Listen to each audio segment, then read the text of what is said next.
हाँ जी स्टूडेंट्स, तो आप देख रहे हैं कि लास्ट क्लास में हमने इन्वेस्टमेंट फ्लक्चुएशन रिजर्व के बारे में सारी जानकारी ली थी। तो आज हम उसी जो हमने इंफॉर्मेशन लास्ट क्लास में ली थी उसके बेसिस पर एक क्वेश्चन आपके सामने हम सॉल्व कर रहे हैं। इस क्वेश्चन में आपके पास ये 3 पार्टनर्स हैं जिनका पुराना रेशो 4:3 है और न्यू रेशो 2:3 है। बैलेंस शीट में आपके पास इन्वेस्टमेंट फ्लक्चुएशन रिजर्व दिया हुआ है 18,000 का। इन्वेस्टमेंट की बुक वैल्यू 2 लाख दे रखी है। अब आपको कुछ केसेस में बनाकर इसको सॉल्व करके समझा रहा हूँ। तो पहला केस ये है कि जब आपको क्वेश्चन में कोई अदर इन्फॉर्मेशन ही नहीं दे रखी है। सर ये अदर इन्फॉर्मेशन किस प्रकार की होती है? आमतौर पर अदर इन्फॉर्मेशन में आपके पास इन्वेस्टमेंट की मार्केट वैल्यू दी हुई होती है, लेकिन इमेजिन करो कि क्वेश्चन में कोई इन्वेस्टमेंट की मार्केट वैल्यू गिवन नहीं है।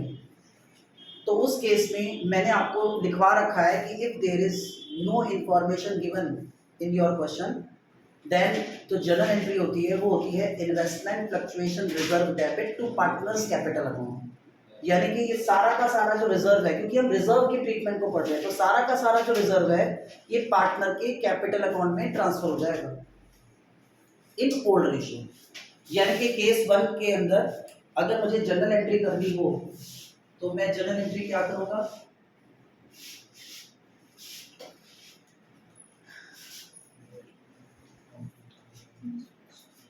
Investment fluctuation reserve debit to partners capital account. Partners मैंने वहां लिख रखे हैं आर, जी और ई के,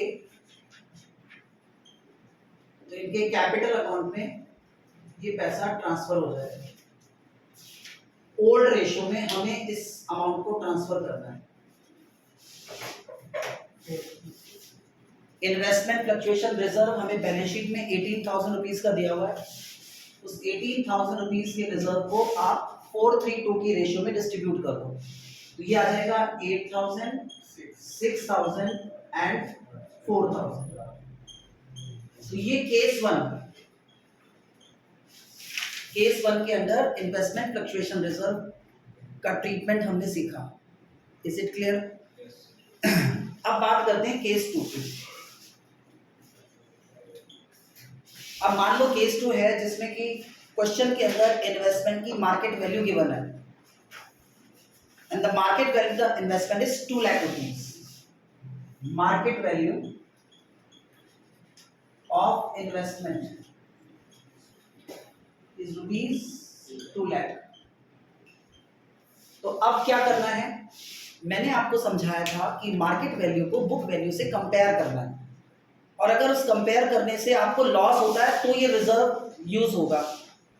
उस लॉस को हम इस रिजर्व से राइट ऑफ कर सकते हैं, लेकिन फिलहाल केस 2 के अंदर तो हमें कोई लॉस ही नहीं हो रहा। तो जब हमें कोई लॉस ही नहीं हुआ तो सर फिर इस रिजर्व का क्या होगा? अगेन ये रिजर्व पार्टनर के कैपिटल अकाउंट में एज इट इज डिस्ट्रीब्यूट हो जाएगा। क्लियर हुआ?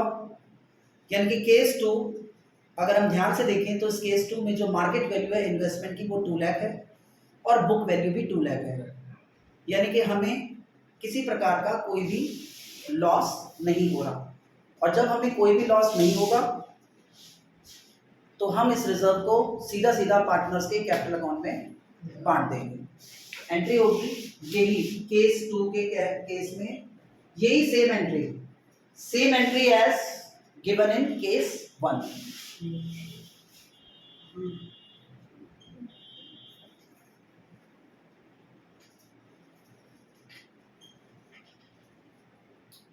तो केस 1 और केस 2 डन। अब बात आती है केस 3 की। सर पेपर में ऐसा लिख सकते हैं same entry as given in case 1। अगर देखो एग्जाम में जो क्वेश्चन आता है ना वो इन केसेस में से कोई पर्टिकुलर केस आएगा ना बेटा, सारे केसेस थोड़ा ना आ जाएंगे। तो जैसा आएगा वैसा डील करेंगे हम उसे। अभी हम तो केसेस सारे समझ रहे हैं, ठीक है। नाउ द केस 3 इज कि अब आपको जो मार्केट वैल्यू है इन्वेस्टमेंट की वो दे रखी है 1,91,000 when the market value of investment is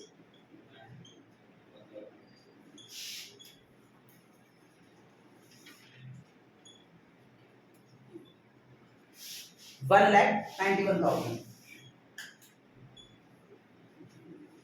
तो अब आप चेक कर सकते हो कि मार्केट वैल्यू है 1,91,000 और बुक वैल्यू है 2 लाख। तो यहां पर अब फर्म को लॉस हो गया, तो अब इस लॉस को वो कहां से राइट ऑफ कर सकती है? अपने रिजर्व में से। लॉस कितना हुआ है? 9,000 का लॉस हुआ है। रिजर्व कितना अवेलेबल है? 18,000 का। तो आसानी से ये 9,000 उस 18,000 में से राइट ऑफ हो सकते हैं। 18 में से 9 राइट ऑफ हो जाएंगे और बाकी के बचे 9 वो पार्टनर्स के कैपिटल अकाउंट में एज इट इज डिस्ट्रीब्यूट हो जाएंगे ओल्ड रेशियो में। क्लियर? केस 3 एंट्री कैसे करनी है? Investment fluctuation reserve debit 18,000 to investment. यहां पे इन्वेस्टमेंट कितना? जो लॉस है, कितना लॉस हुआ है? 9,000। एक्चुअली जो लॉस था वो हमने इस तरीके से IFRS में से राइट ऑफ कर लिया। अब बाकी बचा 9,000 वो पार्टनर्स के कैपिटल अकाउंट में डिस्ट्रीब्यूट हो जाएगा। To R's capital account, to G's capital account, to K's capital account. 9,000 rupees को ओल्ड रेशो में 532 में डिस्ट्रीब्यूट 432 में डिस्ट्रीब्यूट कर देंगे। 4,000 3,000 3,000। केस 3 भी डन।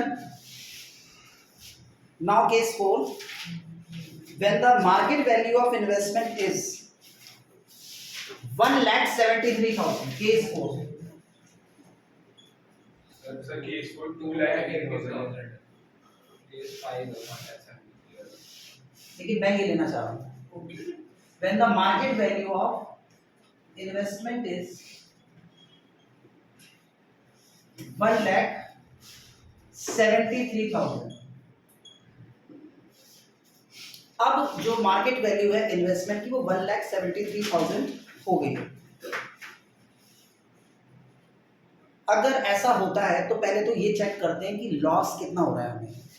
अगर हम 2 लाख और 1,73,000 का डिफरेंस निकालें तो इट इज 27,000 का लॉस हो रहा है हमें।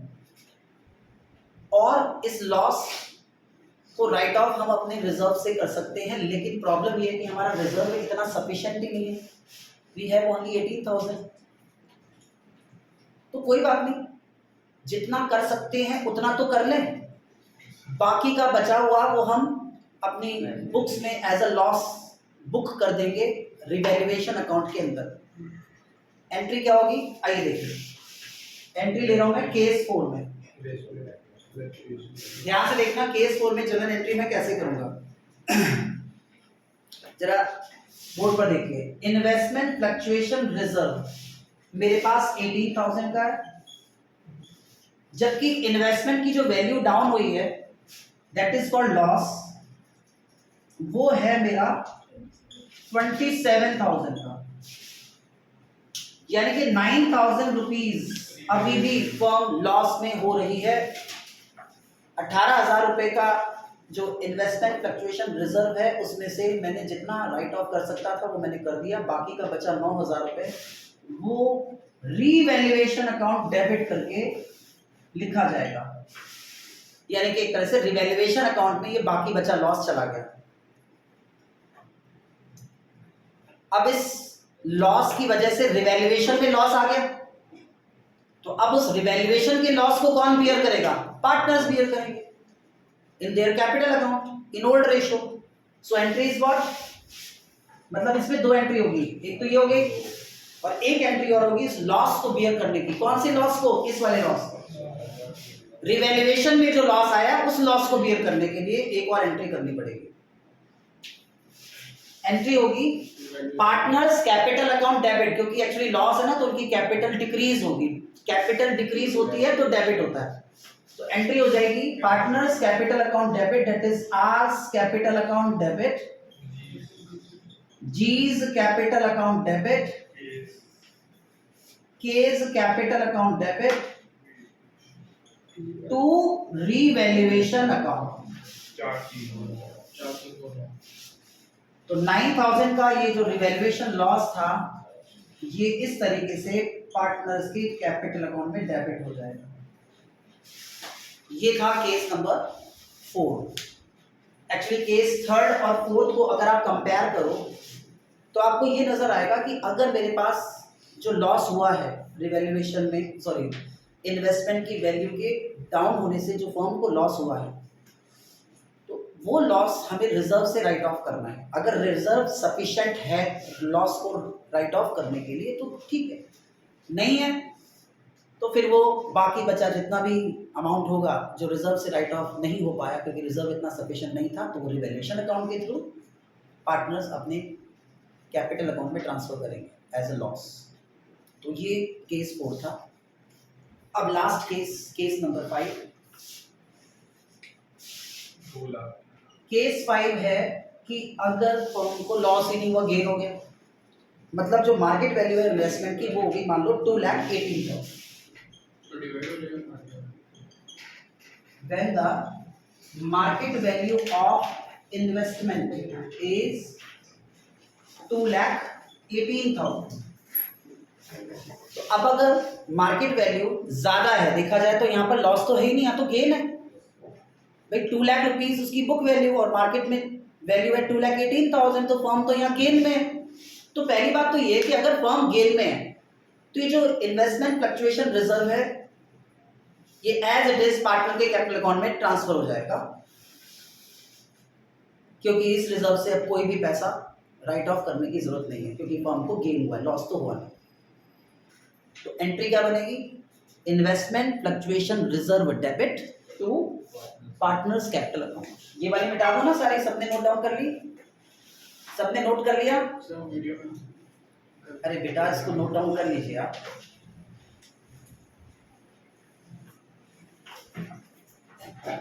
वैसे ही आपकी बुक की इलस्ट्रेशन ही थी, ऐसा भी कोई इशू नहीं है। सब गिवन ही है।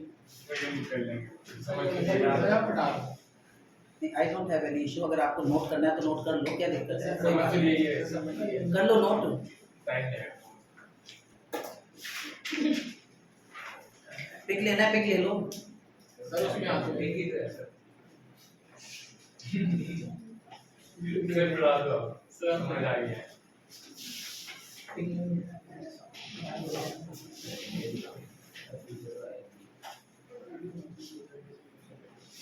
तो जो केस 5 है उसमें फर्स्ट एंट्री तो यही सेम हो जाएगी, investment fluctuation reserve debit to partners capital account in old ratio, क्योंकि ये reserve as it is partners में डिस्ट्रीब्यूट हो गया, इसमें से कोई भी पैसा राइट ऑफ करने की जरूरत नहीं पड़ी।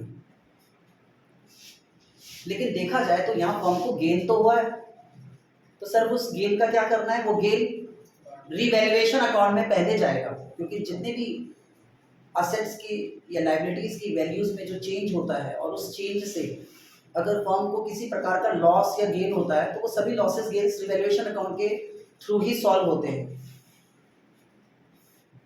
तो फिलहाल यहाँ पर गेन की बात हो रही है तो इसे रिवैल्यूएशन अकाउंट में ले जाना पड़ेगा। एंट्री क्या होगी?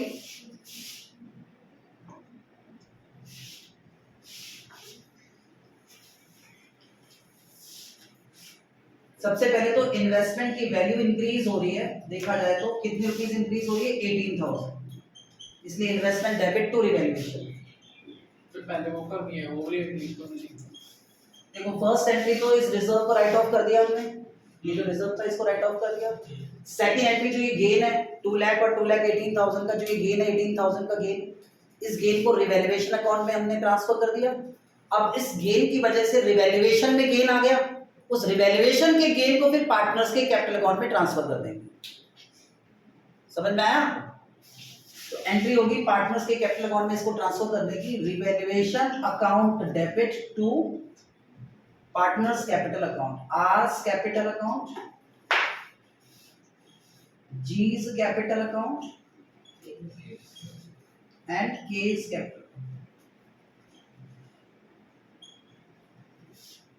इस 18,000 के गेन को, ये गेन ऑन रिवैल्यूएशन एक तरह से ट्रांसफर कहा जा रहा है पार्टनर्स के कैपिटल अकाउंट में। 18,000 के गेन को हम ट्रांसफर कर रहे हैं 8,000, 6,000 और 4,000 gain on revaluation. transferred to partners capital account in old ratio. Clear हुआ? तो ये केस 5 था। तो अब आपको ये सभी केसेस क्लियर हो चुके हैं? ओके, तो ठीक है फिर।